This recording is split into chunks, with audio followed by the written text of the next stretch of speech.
নমস্কার দর্শক বন্ধুরা, অ্যাস্ট্রোবিয়া হেলথ চ্যানেলে আপনাদের সকলকে স্বাগত।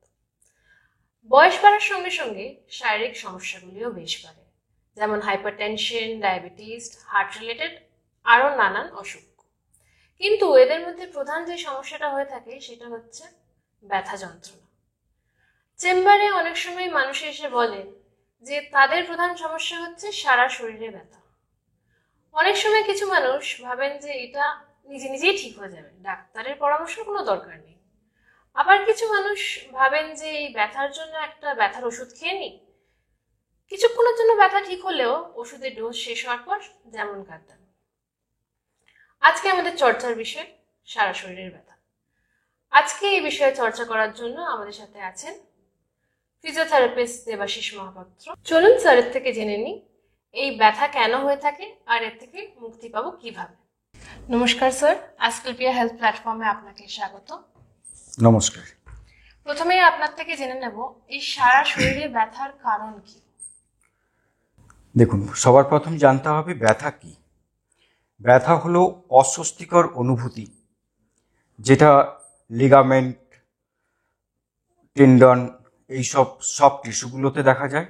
এছাড়াও শরীরের বিভিন্ন মাংসপেশিতে দেখা যায়।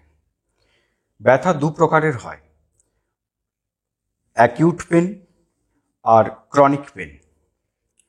অ্যাকিউট পেন বেসিক্যালি কোনো আঘাতজনিত কারণের জন্য হয়, আর ক্রনিক পেন যেটা, তার অনেক কারণ। তার প্রধান কারণ শারীরিক অসুস্থতা, জলশূন্যতা, হাইপোথাইরয়েডিজম, ক্যালসিয়ামের অভাব, ভিটামিন ডি এর অভাব ইত্যাদি। আচ্ছা, এই ব্যথা যে জিনিসটা, এটা কি কোনো বয়সের উপর হতে পারে? মানে কি খালি বাচ্চাদের হবে বা বয়স্কদের হবে? এটা কোনো এজ লিমিট আছে কি? না, ব্যথার কোনো এজ লিমিট নেই। বয়স্কদের ব্যথাটা বিভিন্ন শারীরিক সমস্যার জন্য এটা স্বাভাবিক। এছাড়াও বর্তমান দিনে যারা দীর্ঘক্ষণ এক জায়গায় বসে কাজ করছেন, তাদের পিঠে, কোমরে, ঘাড়ে এই ব্যথাটা কমন ব্যাপার। তাদের জন্য এক জায়গায় দীর্ঘক্ষণ বসে কাজ না করে প্রত্যেক 30 মিনিট অন্তর বা 30-40 মিনিট অন্তর যদি একটু সিটটা ছেড়ে 2-4 পা হেঁটে এসে আবার কাজের জায়গায় বসেন, এক্ষেত্রে মাসেল অ্যাক্টিভিটিস ঠিকঠাক থাকে, ব্যথাটা কম অনুভূত হয়। আচ্ছা, তো এই ব্যথার কোনো এজ লিমিট নেই, সবারই হতে পারে। তো এর থেকে পরিত্রাণের কি কোনো উপায় আছে? পরিত্রাণের অবশ্যই উপায় আছে। ব্যথা হলে আপনি ডাক্তারবাবুর শরণাপন্ন হন। উনি আপনাকে মেডিসিন দেবেন, বিভিন্ন পরীক্ষা নিরীক্ষা করে জানতে চাইবেন ব্যথার আসল কারণ কি। নতুন কোনো এক্সারসাইজ শুরু করার আগে অবশ্যই ফিজিওথেরাপিস্টের শরণাপন্ন হবেন।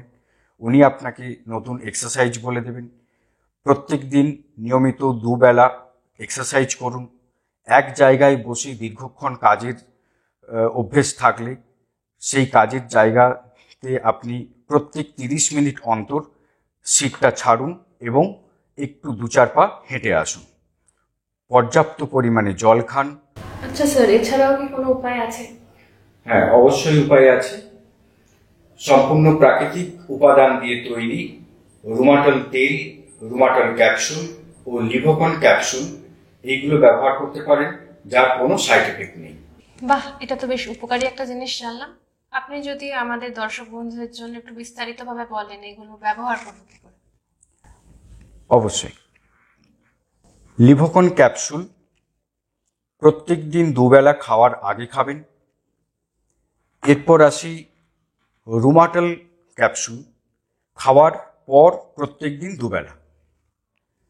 এছাড়া ব্যথা জায়গায় রোজ 2 বেলা আপনি রুমাটল তেলটা লাগাতে পারেন। অনেক কিছুই জেনে নিলাম স্যারের থেকে।